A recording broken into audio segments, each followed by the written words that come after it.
It's no big deal, right? Costco has a membership fee and all. So it really helps out. Sarah tries to drag me along for her shopping trips, just because she wants to go. Her attitude, only thinking of what benefits her, irked me so much that I repeatedly refused. But she just keeps insisting it's no big deal, making no progress in the conversation. Eventually, she even starts planning the day as if I've already agreed to go, despite my clear refusal. Sure, when should we do it? Thomas, my husband, suddenly joins the conversation and astonishingly agrees with Sarah, leaving me dumbfounded by his response. Hey, what are you thinking? That's Sarah, you know. She's definitely going to make us pay again. I'm planning to get back at her this time. It seems Thomas has some plan in mind to deal with Sarah's behavior. He's plotting some incredible revenge, but only if Sarah acts as shamelessly as she always does. I decided to go along with Thomas's strategy. I am Mary. This year my child started kindergarten, and I've been busy with their education and neighborhood socializing. Luckily, most of the mom friends are kind, helping with various things about our kids and giving parenting advice. I try to help out when I can, feeling good about the strong relationships I've built. Except for one of the mom friends. Her name is Sarah. She's the only one who often needs help from me and others, claiming to be a self-proclaimed baby. She hardly ever reciprocates the help. For example, when the mom friends plan to eat out, she somehow appears and joins us often. That's not a big deal, but her attitude towards other people's food is. Can I have a bite? She often asks this. I don't have much cash on me today. She hints at wanting us to treat her. Other mom friends have shared similar experiences, feeling the same way about her. When I go shopping by car, she often appears, persistently asking for a ride. I don't mind if we are going to the same place, but Sarah is just too brazen. I rushed out and forgot my wallet. What will you do? Go back to get it? No, it's too embarrassing now. Can I pay you back later? When I take her shopping, it always ends up like this. She forgets her wallet or leaves her card and makes excuses, never pulling out her wallet. She says she'll pay back later, but Sarah hardly ever does. Even when I show her the receipts and press her, she makes excuses like not having money or asking to wait until payday. You're really strict about money, Mary. Finally, when I confronted her directly, even involving Sarah's husband, that's what she said. Sarah's husband is reasonable and pays me back while apologizing. But Sarah herself shows no remorse and doesn't care. It may seem like a few dollars, but these incidents add up to a significant amount every month. It's stressful to have to go through all this every time I shop, trying to get reimbursed. It would be best to refuse her at the outset, but Sarah uses her child to manipulate the situation. Our kids are close, and she makes plans with my child before asking my permission. It's hard to say no when she uses the children, and I can't ask my young son not to be friends with her. Other mom friends sympathize, but it seems they also prefer to keep their distance from Sarah. Hey, can you go shopping for me instead? What? Why? That mom friend I told you about is being persistent. Just tell her no clearly. I tried discussing it with Thomas, but he didn't take it seriously, not knowing Sarah's character. He said children are children, parents are parents, and even told me to be more assertive. Wondering what to do, one day Thomas came home looking extremely tired. I thought it was work-related, but it turns out Sarah had cornered him as he was going to his car. Thomas, perfect timing. Can you give me a lift on your way? While waiting at a traffic light, Sarah spotted our car and approached him. She tried to force her way into the passenger seat, not even considering Thomas might refuse. When Thomas refused, she threw a fit, screaming and calling out Thomas's name in the middle of the road, trying to call him back. It's crazy to yell like that on the street. That's what I've been telling you. Sarah is a handful. There's a limit to being a handful, right? Then she even asked for travel expenses. It turned out to be a terrible commute for Thomas with many traffic lights, making it hard to shake her off. After dropping her off, I wondered where Sarah, without any travel money, was planning to go. Thomas, finally realizing the extent of Sarah's selfish behavior, was completely worn out. What is she really thinking? That's why I wanted you to do the shopping. Even with me, she doesn't care, huh? Thomas looked bewildered, at a loss about what to do with Sarah. I was also at my wit's end. Then one day, Sarah approached me with a suggestion. Hey Mary, I've been wanting to go to Costco. Is that so? Want to come with me? It's cheap and cost effective. Do you go there often? No, I'm not a member. Sarah's sudden proposal left me giving non-committal responses. She seemed quite knowledgeable about Costco despite not being a member. Thomas is a Costco member, and we occasionally shop in bulk, so I was aware of it. However, I had no intention of taking Sarah shopping with me. I just nodded along, thinking she was probably after my wallet. Let's go, Mary. You're a member, right? I am not a member. Oh, then Thomas? That's fine too, and I'd like a ride in your car. Why do you know about that? I got a ride from Thomas the other day. I saw Costco shopping bags in the car. Hearing this, I couldn't help but grimace and exclaimed, Oh, wow. You know, non-members can't even pay at Costco, right? So just leave the checkout to me. I'll pay you back later. You hardly ever pay back. It'll be fine this time, right? Even though I doubted her intentions, Sarah, as usual, spoke to my child. Can we go shopping together? She asked, and my son cheerfully agreed. Then, the kids can stay with my husband. We haven't agreed to go yet. Come on, it's fine, right? Costco has a membership fee, and it helps. I repeatedly refused Sarah, who only thinks of her own benefit, even telling her not to make promises using the children. But she wouldn't listen and started planning the day as if I had agreed. What's this about? Oh, Thomas, we were just about to make plans to go to Costco together. Sure, when should we do it? Thomas, who had come to pick me up, astonishingly agreed with Sarah, leaving me doubting my ears. Sarah happily ran to Thomas and quickly made plans to go to Costco the following weekend.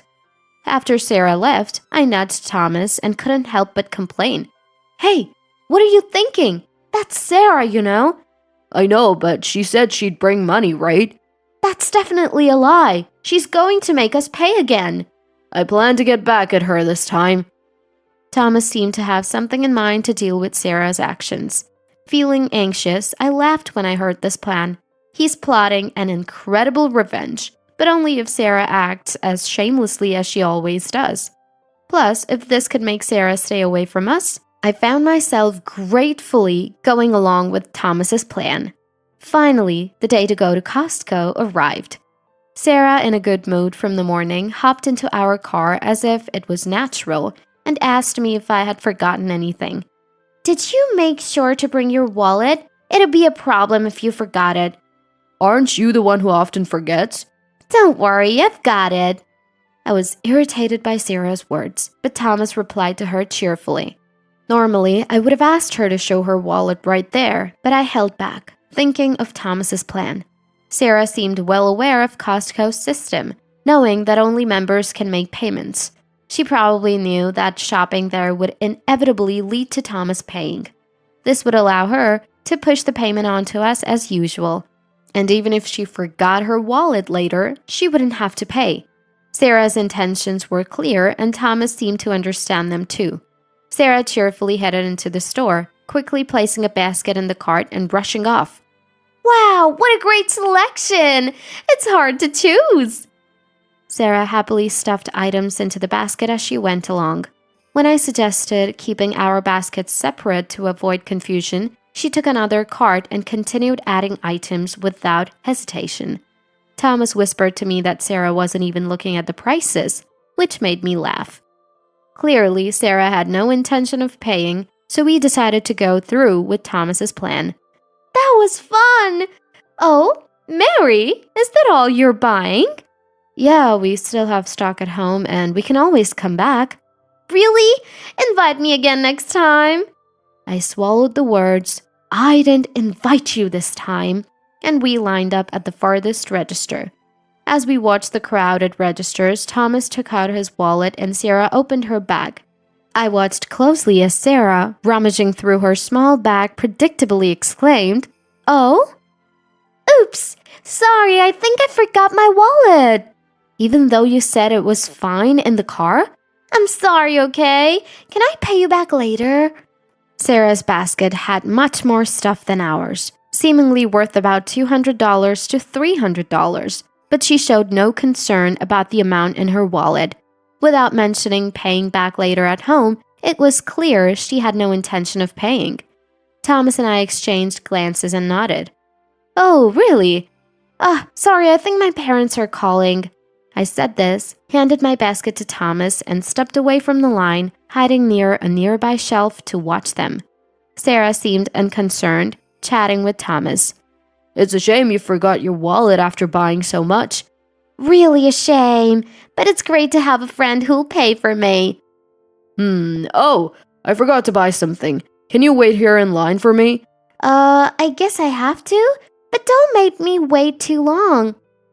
Pacifying the dissatisfied Sarah, Thomas also stepped out of the line. Sunday mornings are especially busy at Costco, so as soon as Sarah turned to the register, she disappeared into the crowd. "What now? I wonder." With a cart full of stuff, she can't just say she's not buying it, right? Exchanging these words and a wry smile from behind the shelves, we headed to the farthest register on the opposite side. Watching Sarah, she seemed to be slowly passing her place in line to the people behind, waiting for us. On a busy Sunday morning with many people planning to have lunch there, it was unlikely for her to spot us from afar. We paid and left the store first. Getting into the car, we waited for a bit. Just as we were about to inform her, I saw a message from Sarah on my mobile phone. "Hey, still? Come on, don't make me wait too long." Can't believe she's still online without her wallet. Maybe it's time to tell her the truth and ask her to come back to the car. Yeah. We laughed, seeing that she was still diligently waiting. I wondered what she would have done if we didn't have enough money to pay for all the stuff she bought. As expected, when we told her we were already done with checkout and back at the car, an infuriated Sarah called us. "Hey, what are you thinking? I haven't finished shopping yet." "If you don't have your wallet, you can't shop in the first place. Come back soon." "Don't be ridiculous. Stop joking and come back to pay." "We're not paying. Do you have any idea how much money you've made us spend until now?" The back and forth continued for a while, with Sarah insisting I should pay since I brought her. Eventually, Thomas got fed up before I did, saying if she didn't want to go home, it couldn't be helped, and he started the car.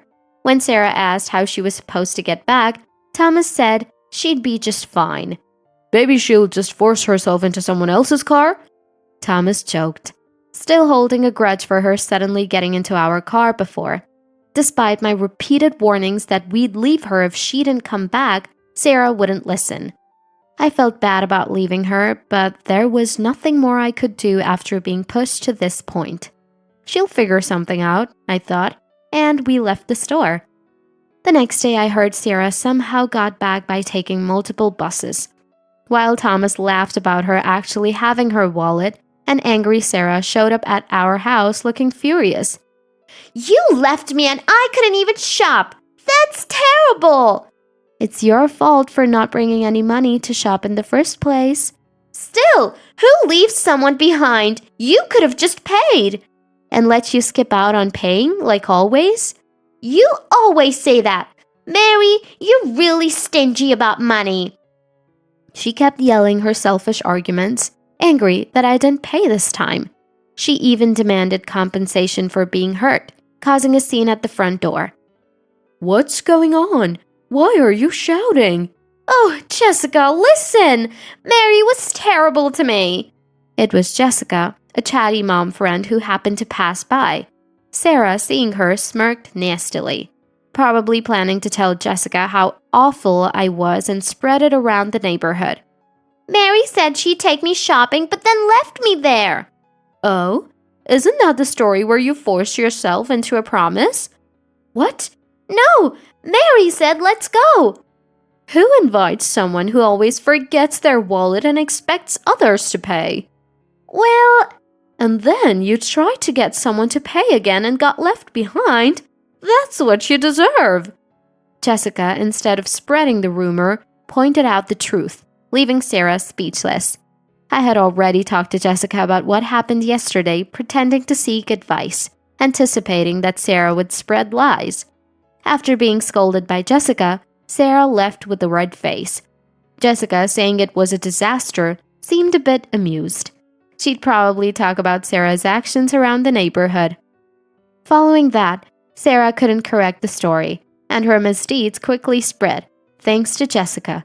Sarah tried to gain allies but ended up spreading too much herself and didn't receive help from anyone.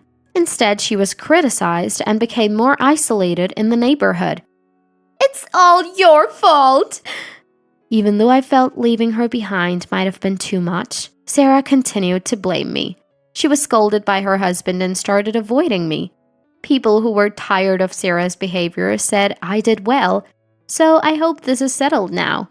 Because of Sarah, I had been distant from others, but this incident helped me become friends with those I couldn't get close to before. We started going shopping together, of course paying for our own items. We've built a good, reciprocal relationship.